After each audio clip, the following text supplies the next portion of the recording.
Even though it's only October, as crafters, we have to start looking ahead to Christmas. So to get inspired for this season of Christmas crafting, I put together some of my favorite projects from the past all into one video to inspire you and to inspire me. Hey everyone, thanks for coming to hang out with me again today. If you're new here, my name's Jess. I'm really excited to share these Christmas projects with you. I hope you're excited too. Let's get started.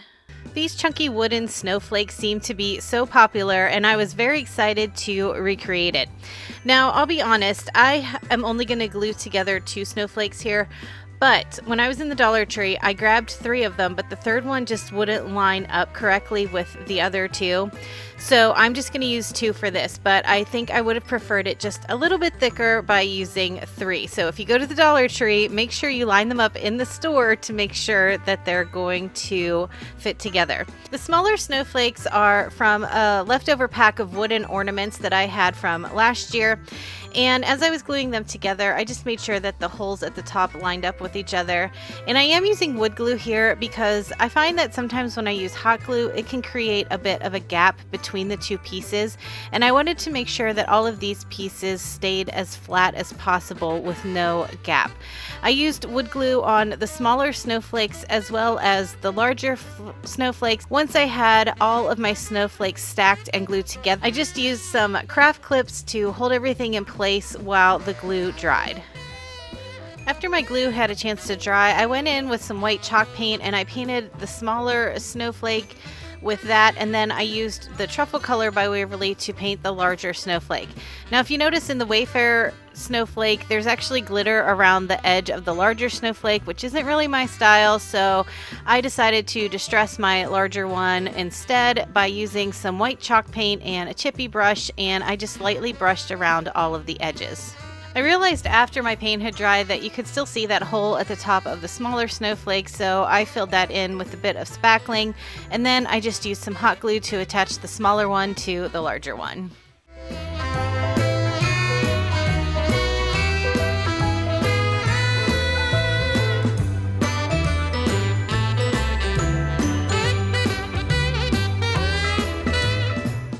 A while back, I saw this wreath at Joann Fabrics. I made one for fall, and I knew that I wanted to make one for Christmas too. I grabbed 2 of the wire wreath forms from the Dollar Tree, and I got this spray paint from Walmart. This is by Rust-Oleum, and it's the color Apple Red. I gave each of the wreath forms 1 coat of the red spray paint. In addition to the 2 wreath forms, I also grabbed 3 rolls of the peppermint striped ribbon from the Dollar Tree. I laid the wreath forms out so that the back sides were together and the curved edges faced outwards. I also made sure that the crossbars on all of the sections were lined up with each other, and to attach the 2 wreaths together, I added a small amount of hot glue right where that crossbar section is, and then I took a piece of cotton twine and tied the 2 wreath forms together. I only did this around the outside of the wreath form. I didn't bother going through on the inside of the crossbars because once I had all of the sections glued and tied together, I felt that it was secure enough. To get started on the ribbon, I added a small amount of hot glue to the back side of the wreath form, attached my ribbon, and then I just started wrapping it around the wreath form at a slight angle. As I was wrapping the ribbon around, when I would get about halfway through the section, I would add another small amount of hot glue to the back side and continue wrapping. And I made sure that every time I came to the end of a section where that crossbar was, that I would add more hot glue. When I would come to the end of 1 roll of ribbon, I would just place a little hot glue on the ribbon and attach my second roll right to that ribbon. I let the glue set really well before I continued wrapping around the wreath form. Once I had wrapped my ribbon the whole way around the wreath form, I hot glued it to the very first section that I had placed down. I didn't cut the ribbon, and then I just started going back in the opposite direction so that it formed an X pattern across the front of the wreath.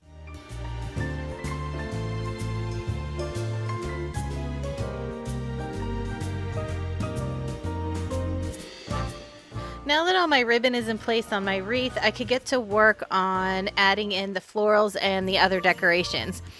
I'm trying really hard this year not to buy any extra Christmas florals because I kind of went crazy last year after Christmas buying all the clearance things. So I'm really trying to just use up what I have. I had these really pretty silver leaves from the Dollar Tree. I had some other silver sparkly branches from the Dollar Tree. I had a bunch of frosted greenery that I can't even remember where I got it from. So I just started layering it onto my wreath until I liked how it looked. I also had a little snowflake ornament in my stash that I thought would be really pretty as sort of the focal point of the bottom of this wreath. I did add that into the center, and then I also found these little miniature candy canes from Walmart, and I tucked those in here and there.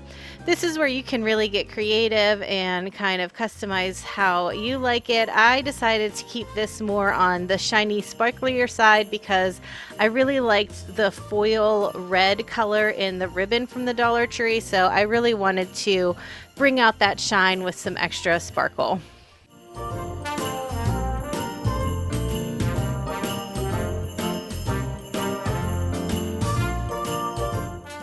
Gingerbread men are so popular in Christmas decorating, and I love how big this felt kit is that you can find at the Dollar Tree. In addition to one of those, I went over to the automotive section and I grabbed 2 of the microfiber car wash cloths. I'm going to make a really cute gingerbread pillow. I started with the elements that came in the kit. It was really easy to put together. You could tell from the picture on the front of the kit where you needed to glue each thing down. I will say that the felt pieces are pretty thin, so when I was using my hot glue to glue everything in place, you could see some of the hot glue seeping through, but it did dry clear. It wasn't a big deal because I knew I was going to put paint over it anyway. After my gingerbread was all decorated, I set it aside and grabbed my 2 car wash cloths. I laid them down and I tried to line the edges up as best as I could. They didn't match up perfectly, and that was okay. I started at the bottom with a little hot glue. I ran some hot glue from one edge towards the center. I left a gap in the center and then started again with the hot glue towards the other corner. This way I had a hole on one side so that I could stuff my pillow. I ran hot glue around all of the edges, lining up each side as best as I could, and I made sure that that hot glue was really cooled and set before I moved on to turning my pillow inside out. I plan on just setting this pillow out as a decoration, but if you think that some people in your household might want to actually use it as a pillow, I would probably recommend sewing this rather than just hot gluing it. And I also think if you didn't want to make a pillow at all, you could just use 1 car wash cloth, hot glue the gingerbread man to the cloth, and use it as a really cute wall hanging. Once my hot glue was all cooled and set, then I started turning my pillow back inside out so that the right sides were facing out and you couldn't see those raw edges. Once I had it all turned around, then I grabbed my gingerbread man and just using hot glue again, I hot glued it down to the center of the pillow. As a final touch for my gingerbread man, I grabbed some white fabric paint. I actually found this at the Dollar Tree. I thought it was going to be puffy paint, but when it dried, it actually kind of sunk into the felt a bit, and so it was more flat, which was okay. I still thought it looked cute and it looked like icing on a gingerbread man. Now the good thing about using the paint on this, because like I said, some of that hot glue seeped through those little felt pieces and you could see where it was, I just used the fabric paint to cover up and camouflage where that hot glue had come through. Now that my paint's dry, you can see what I mean, where the paint kind of soaked into the felt.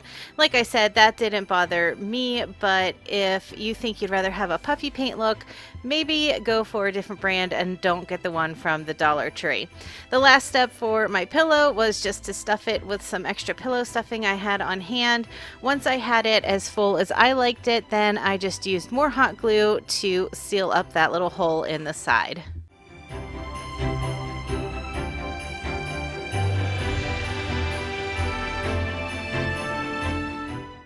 I remember making cinnamon applesauce ornaments as a kid, and I always thought it was so fun. So I decided to take that same idea and turn it into a garland. I grabbed 2 containers of cinnamon from the Dollar Tree, a 4-pack of the applesauce, but you only need 2 cups of that, and some white school glue. To my mixing bowl, I have both jars of the ground cinnamon, 2 of the applesauce cups, and 3 tablespoons of the white school glue. When the dough was mostly mixed together in my mixing bowl, I pulled it out and I just started kneading it a few times on the counter. I did sprinkle a little extra cinnamon on my counter first just to make sure it wouldn't stick, but even if that cinnamon wasn't there, I don't think it was going to stick anyway. Once I had everything all incorporated, I shaped my dough into a disc to make it easier to roll out. I laid a piece of saran wrap over my dough to make it easier to roll and so it wouldn't make my rolling pin dirty. I rolled it out until it was about 1/4 to 1/2 inch thick the whole way around. They do have plastic cookie cutters at the Dollar Tree, which are perfect for making these ornaments. For mine, I decided to stick with just the gingerbread man shape and the star shape. And just like you would make regular cutout cookies, you just cut the shapes out of the cinnamon applesauce dough, and then I used a spatula to transfer them to my baking sheet. Once I had all the shapes on my baking sheet, I took a regular drinking straw and I poked a hole at the top of each one so that I would have a place to string some twine through to hang them. If they come apart a little bit where you poke the straw in, it's really easy just to push the edges back together. Once you have the ornaments all ready to go, you can either let these sit out on your baking sheet for 24 to 48 hours, or what I did was stick them in a 200-degree oven for about 2 hours, and I flipped them over halfway through just to make sure that they got nice and dried out all over.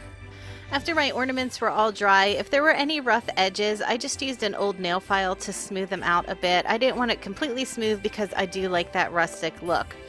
I kept the decorating fairly simple for these because I think they're cute as is, but for my little gingerbread man, I took some red and white gingham ribbon. I took a small piece, tied a knot in the middle, and dovetailed both ends so that it would look like a bow tie that I glued around his neck. And for the star-shaped ones, I had a pack of these wooden snowflake ornaments on hand, and I just simply hot glued one snowflake to the center of each star. To connect my ornaments to my nautical rope to form the garland, I'm using some red and white baker's twine. I strung it through the top of the ornament, tied it in place, and then I tied it to my nautical rope. Now I had already measured out the length of rope that I wanted, so I found the center and I put my first ornament in the center, and then I just spaced the other ornaments out on either side. I just eyeballed it. Sometimes I measured it, but this was fairly easy just to space it out evenly from the center to the two ends. And of course, if you don't want to make a garland with these, you could just hang them from the tree as ornaments, or these would make really good gift tag toppers as well.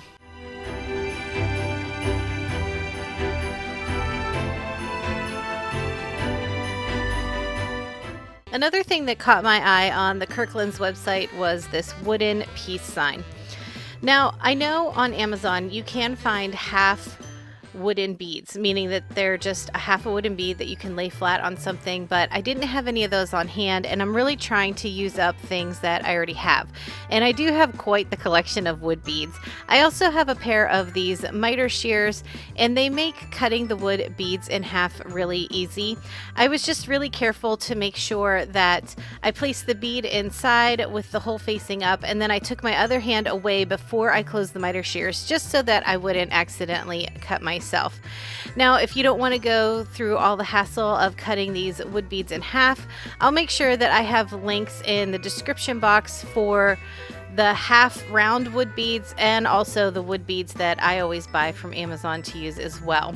The Dollar Tree has these peace signs, and they actually have another one too. It says Merry instead of peace, and I really like these better than the Kirkland's one because they have more character. I really think the peace sign is cute, how the A is a Christmas tree rather than just being a typical letter. Once I had enough of the wooden beads cut in half, I used some hot glue, and because I cut the beads in half through the hole that was already in them, I was able to place hot glue right inside that channel and then lay it down on top of the letters. This way it adhered the bead nice to the wooden letters, but because of that channel, a lot of that glue stayed inside the bead and it didn't ooze out everywhere. If a little bit did come out, I just made sure that I wiped it away right away so that you couldn't see it. Most of the letters I was able to fit the beads on pretty well. A couple of them there was too much of a gap at the bottom, but it wasn't enough for a full bead, so I did end up cutting the bead down just a bit more so that it would finish off the bottom a little bit. And then at one point the bead was just slightly too wide, so I did take a sanding block to the side of it so that it would fit better inside the letters. After I was happy with my bead placement, then I started painting the whole word. I started with some white chalk paint as my first base layer, and I made sure that I really got in between all of the beads so that I could get all of those little nooks and crannies covered. For the most part, I was able to use a pretty large brush for this, but inside some of the letters, I did have to use a smaller brush just to make sure that I got a full coverage. After my white base layer was dry, I went in with the Elephant color by Waverly, and I wanted to create a bit of an outline around the letters. I'm using a chippy brush. I dabbed most of the paint off of it, and I'm just going around the hard edges. I'm really not trying to distress across the surface. I'm really just trying to create an outline around all of the letters. After that, I moved on to adding some depth to the beads themselves. I'm using the same color and the same brush, and I'm just dusting over the surface of the beads.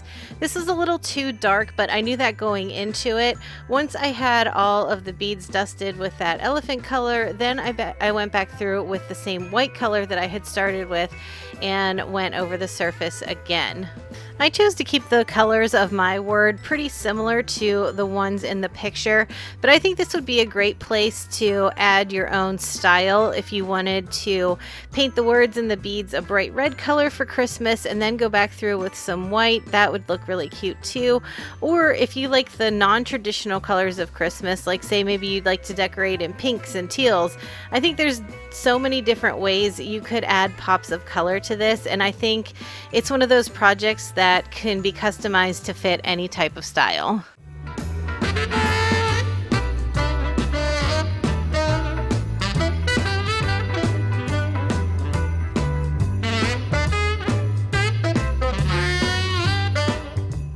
I'm sure you have a few Amazon boxes laying around or other cardboard boxes from the online shopping you did over the holidays. I grabbed one of those boxes and I cut a piece down to 10 by 14, and I also grabbed some of this burlap fabric from Walmart and some burlap ribbon and then some winter greenery. I cut a piece of that burlap fabric so that it was about 2 inches wider and longer than the piece of cardboard I had cut. And then starting with my glue gun, I just started wrapping the burlap fabric around the piece of cardboard.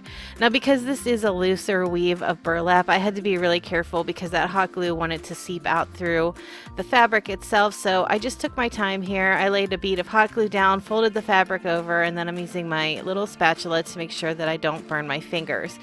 After I had the top and the bottom glued in place, then I cut a bit of the extra fabric off the corners to make sure that it wouldn't be bulky, and I was able to glue the sides in as well.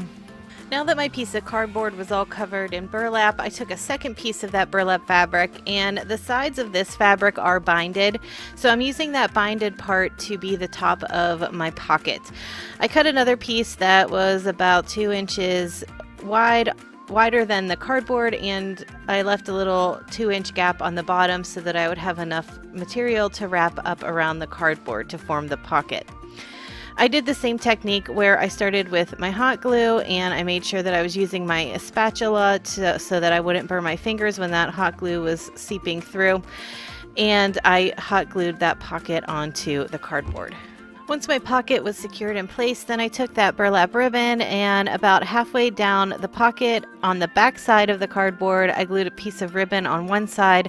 I stretched it across the front. I didn't place any hot glue on the front because I didn't want to see it through that ribbon. And then I hot glued it onto the other side to create a band across the front of the pocket. Using that same burlap ribbon, I created a simple double bow. I looped together 2 pieces of that burlap, and then I used a third piece to cinch the 2 loops together in the center. And you can see I tucked my silicone mat inside of the pocket so that when I hot glued my bow to the front of the pocket, that hot glue wouldn't seep through onto the back of the pocket and seal it shut. Next, I'm using my Crop-A-Dile tool, which is basically an industrial strength paper punch. It really works good on cardboard. It's easy to punch through to make a hole. And I created 2 holes at the top of my pocket, one on each side, so that I could fish some twine through so that I would have a way to hang my pocket. If you don't have a Crop-A-Dile, you probably could just poke through with a screwdriver or something like that. But I will leave this tool linked in the description box in case you are interested in getting one. Before I started filling my pocket, I decided to finish off the back. I grabbed a piece of felt that's basically the same color as the cardboard, and I hot glued that onto the back just to hide those rough edges. You could also use a second piece of burlap here, or even another piece of cardboard. But like I said, I happen to have this felt, and then that way if I'm hanging it up on my door, I don't have to worry about any of those rough edges scratching my door or my window. Now this pocket can be used year-round. It definitely doesn't have a holiday or a theme to it, so to make mine look a bit more wintry, I gathered up some of my favorite winter greenery pieces that had some snow and everything on them, and I just tucked them into the pocket.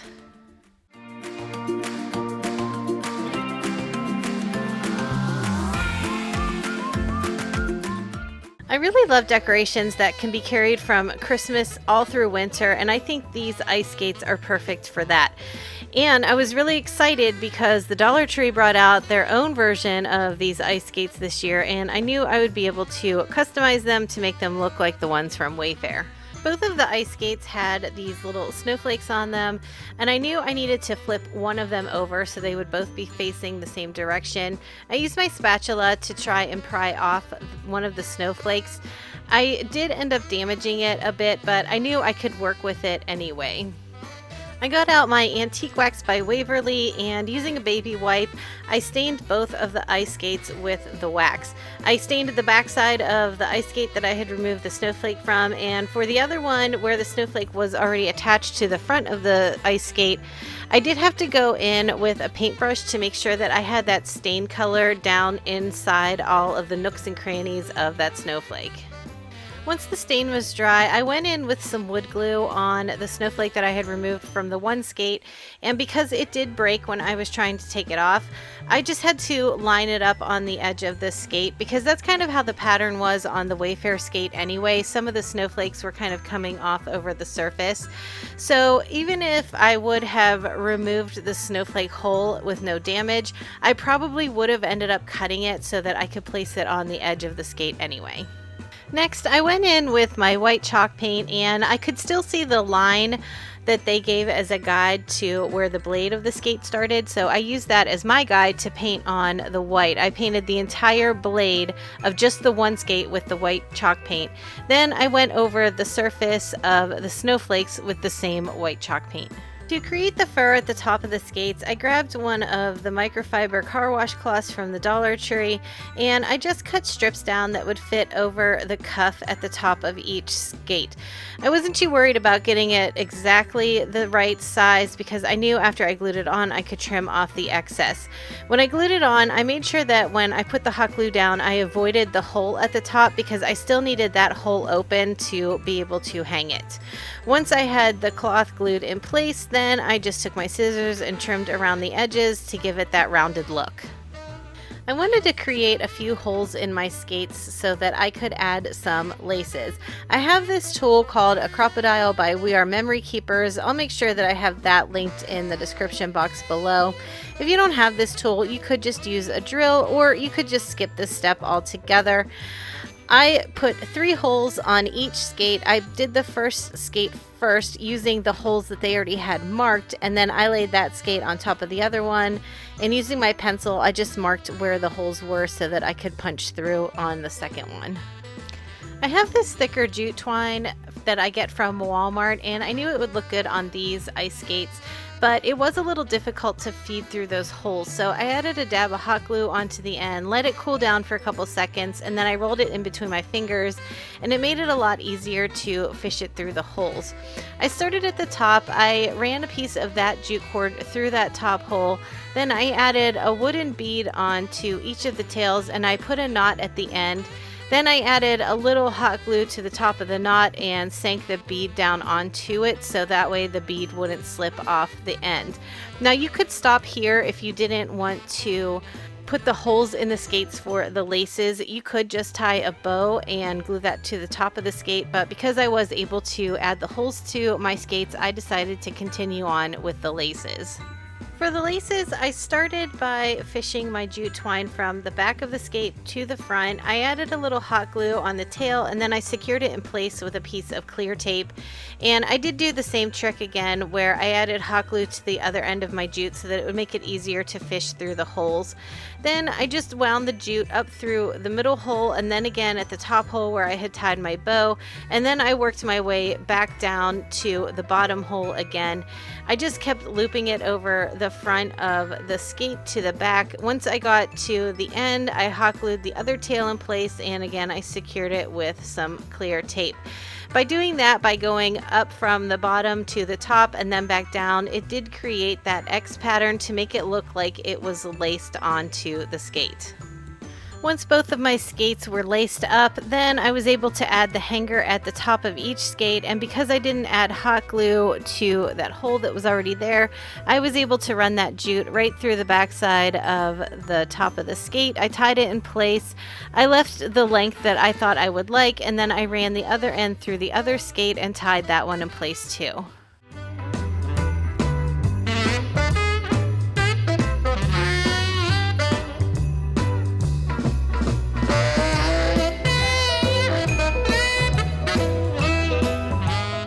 Another fun way to add some peppermint to your holiday decor is by creating fake packages. Now you could use regular boxes here that you get from Amazon, but I have a ton of these wooden crates in my stash that I've collected from the Dollar Tree. So I grabbed 3 in 3 different sizes and I gave each of them one coat of white chalk paint.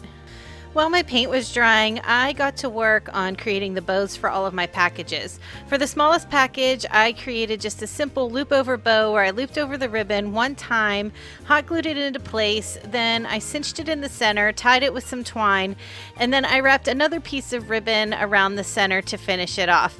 And I always like to dovetail the ends of my bows. For the medium-sized package, I'm making a bow using the awareness ribbon technique.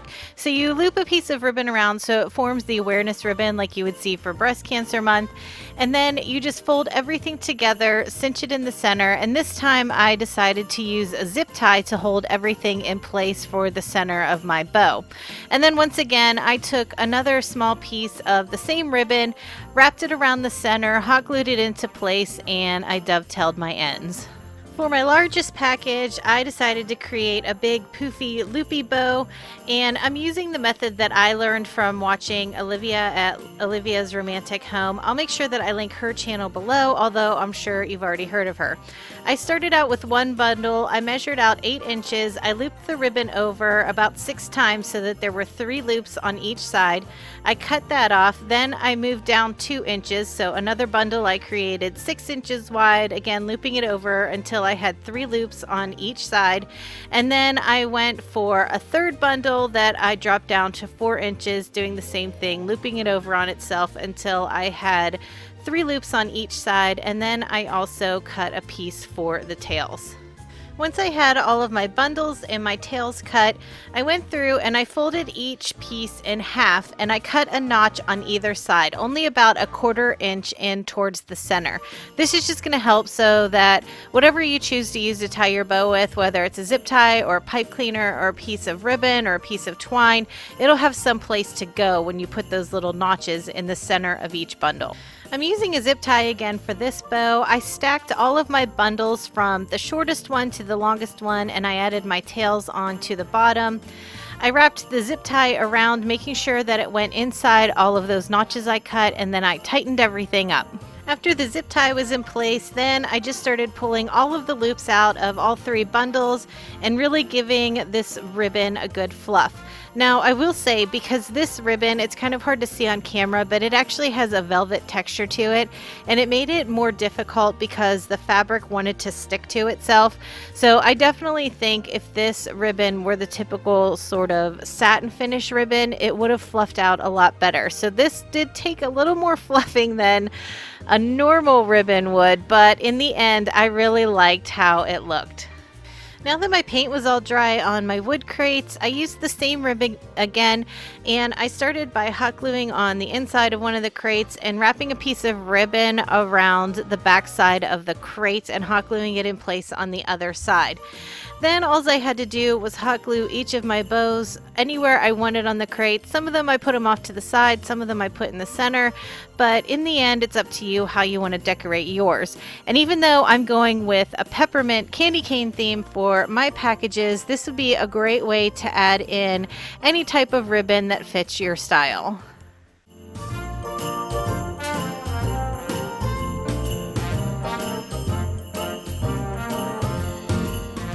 I recently bought an electric fireplace for in our living room, and I love creating garlands to hang across the front of it.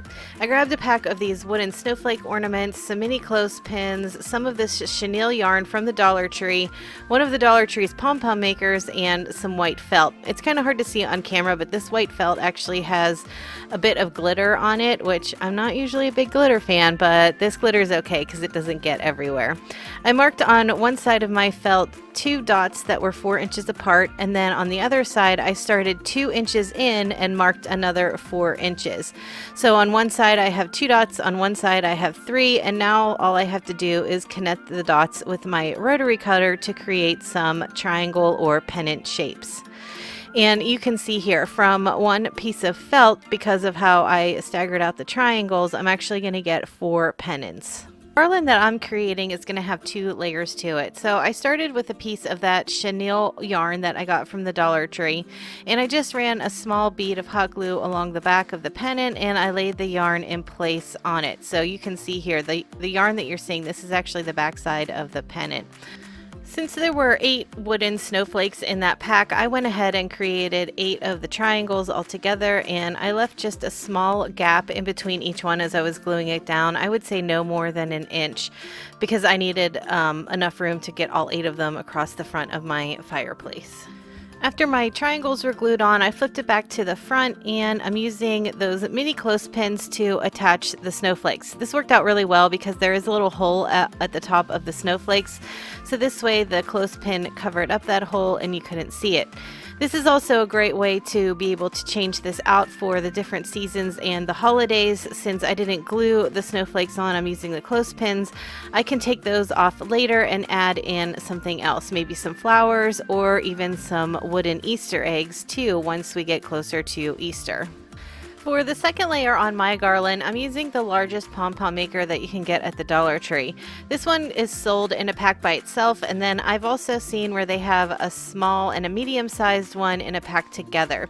These are really easy to use. They do have some directions on the back if you've never used a pom-pom maker before, but using that same chenille yarn, I started at one end and I'm wrapping it around until it seems like it's full enough and I can't see any of the plastic through it. I close it, and then you just start wrapping on the other side until you have about the same amount of thickness as you did on the first side. Once you close that side up, then there's a channel around the center that your scissors fit into, and you can cut all of the little strings apart to create your pom-pom. Before you take the plastic piece apart, you want to make sure that you tie another piece of yarn through the center of that channel so that your pom-pom doesn't fall apart, and then you just take both sides of the pom-pom maker apart and you are left with your pom-pom. Now, I left the tails on my pom-pom from where I tied it into the center so that I would have a way to tie my pom-pom to the chenille piece of yarn that I'm going to hang as my second banner. And whenever I was tying them on, I made sure that I didn't tie it too tight so that once I had that second garland hung up, I could slide the pom-poms around and space them out evenly.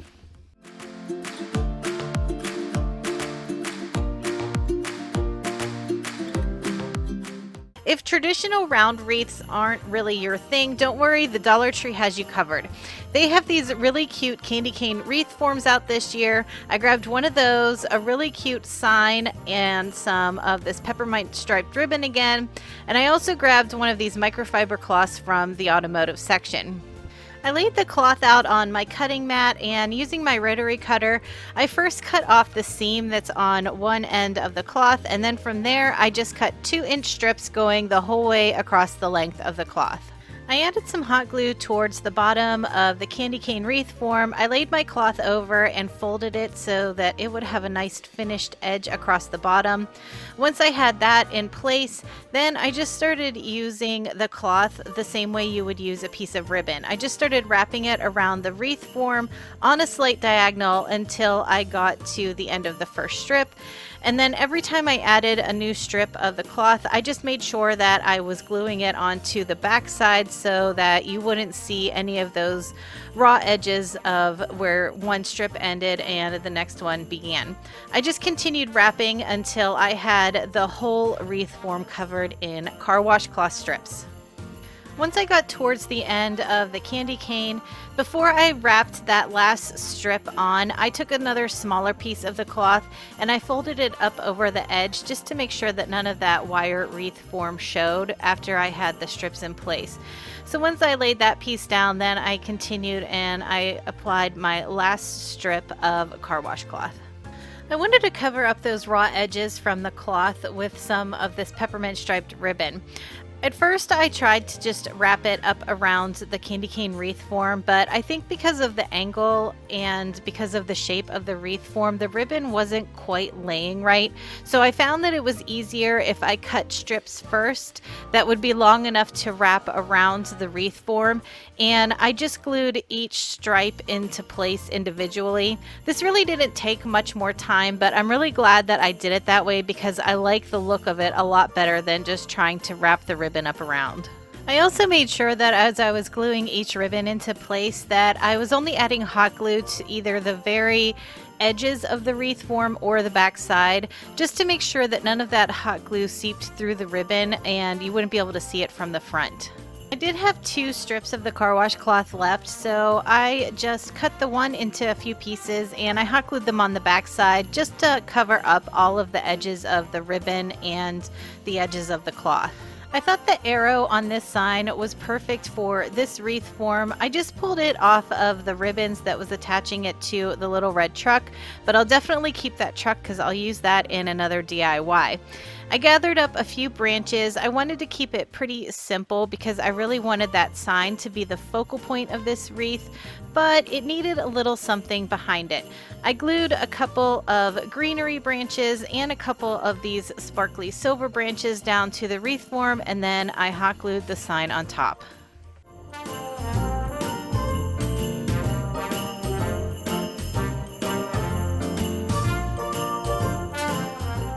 I have quite the collection of bottle brush trees, and some of them I wanted to keep up after Christmas. I wanted to create a cute little crate/tray to keep them in and display them for the winter. I grabbed 2 of these wooden crates from the Dollar Tree and I popped a side off of each one. They're pretty easy to pull apart. You can see I just use my hands to pull apart one side. I did keep those extra 2 pieces though because I'll use those for a little stability. I added some hot glue so that I could glue one tray to the other one, and then those 2 pieces that I pulled off I glued over top of the seam both on the inside and the outside of the crate. This way I didn't have those ends in the middle to block putting on some extra trees, and it was one open crate. After my tray was all hot glued together, I'm using some white chalk paint and I'm painting the whole thing top, bottom, inside, outside just to make sure that it had a nice cohesive look. After that white paint was dry, I went back through it with some gray paint and a chippy brush and I started distressing all of the corners and the edges of the whole tray. Keep an eye out in the Dollar Tree for these rolls of faux leather. They usually have them in the supplies that you would normally use with a Cricut or other type of cutting machine, but you definitely don't need one of those to use this. I laid a piece of the black faux leather out, and I'm cutting strips that are about 2 inches wide. This is going to cover up that little star opening that was on the side of the trays. If that's not something that bothers you, if you like that star shape, then you could leave it as is, but I decided to create a little leather band to cover that hole up. One strip was enough to cover both sides. So like I said, I cut a strip that was 2 inches. I added a little hot glue to the inside of the crate, and I just wrapped it around and hot glued it on the bottom, and then I repeated that on the second side as well. I happen to have these black wooden beads in my stash, so I decided to use these as little feet for my tray. This definitely is optional. I think the tray would look nice just sitting flat on the table, but because of that centerpiece that I used to brace the tray together where those two seams met, it felt just a tad wobbly to me, so that's why I decided to go ahead and add the feet on the bottom. Now this is where you could stop if you wanted to leave this as an everyday piece of decor, but I wanted to make mine a little more wintry, and I also wanted to cover up that seam where the two trays met. So I have 3 of these mini wooden snowflakes. I gave them a quick coat of the black chalk paint, and I glued 3 across the front of my tray. If you don't want to add the snowflakes to your tray, but you still want to cover up that seam, I would recommend using some spackling in that seam area before you start painting. I think it would camouflage it enough, especially if you're going to be doing the distressing like I did. Had I thought ahead, I probably would have done that, but I actually really like how these snowflakes look, and I'm glad I have a nice winter piece to display my bottle brush trees.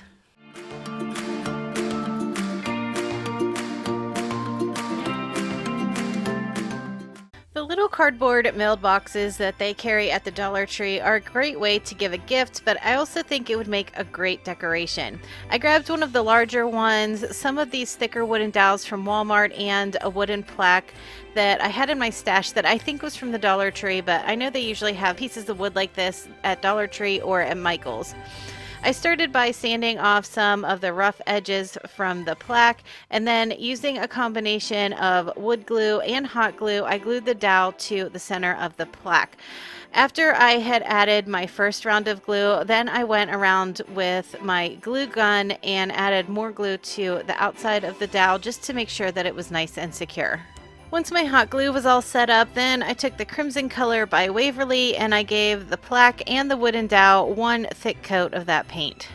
While my paint was drying, I wanted to create a bow for on the side of my mailbox because where the little flag was, it was kind of beat up and it didn't look great. I took some of this candy striped ribbon that I had in my stash. I took one piece and formed a loop, and I used a little hot glue to secure the two ends together.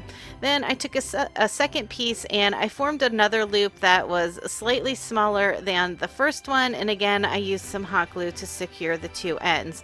I took a third piece that was going to be the tails of my bow, and I just cut that so that it would stick out on either side of the two loops.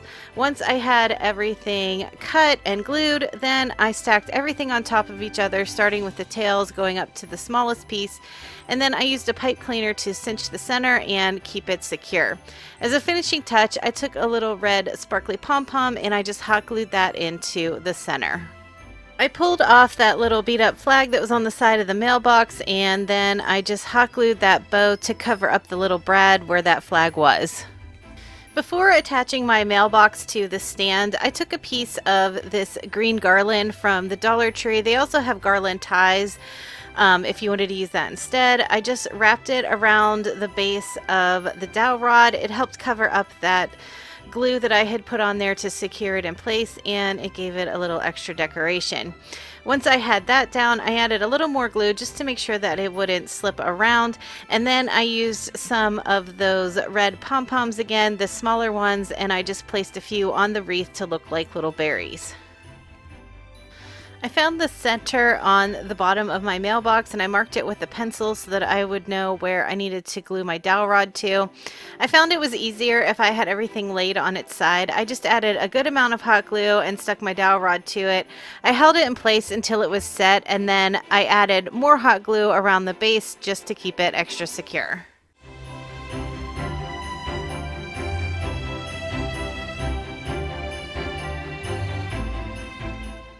All right, everyone. Thanks so much for hanging out with me again today. Have a great week, and I'll talk to you in the next one.